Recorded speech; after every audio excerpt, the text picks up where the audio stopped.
Welcome to Luca is a Billionaire, where the only thing I invest in is your answers.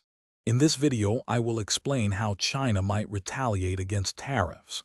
China's response to tariffs from the United States typically involves a carefully considered, multi-pronged strategy. Their initial actions often focus on direct economic countermeasures, aiming to create reciprocal pressure. This approach seeks to impact specific United States industries and agricultural sectors, encouraging a reevaluation of tariff policies. The goal is to demonstrate a firm stance without escalating tensions unnecessarily. One primary method of retaliation involves China imposing its own tariffs on United States imports. This often targets key agricultural products, such as soybeans, corn, and pork, which are crucial exports for many United States states.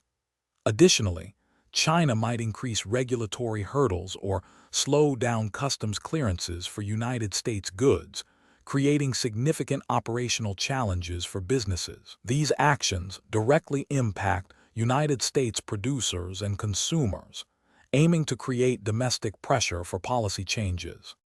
Beyond direct tariffs, China possesses several non-economic retaliatory tools.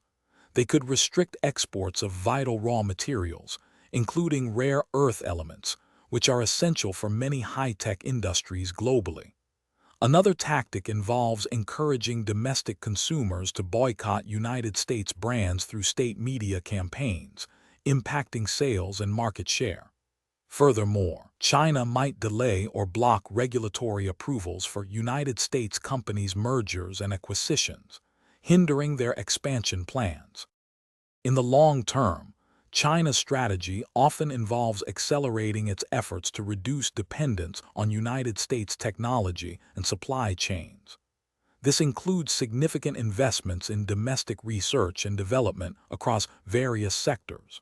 They also actively seek to strengthen trade relationships with other countries, diversifying their economic partnerships away from the United States. The overarching goal is to enhance China's economic self-sufficiency and resilience against future external pressures, fostering a more independent global economic position. Thanks for watching and please subscribe. It's the best investment you'll ever make.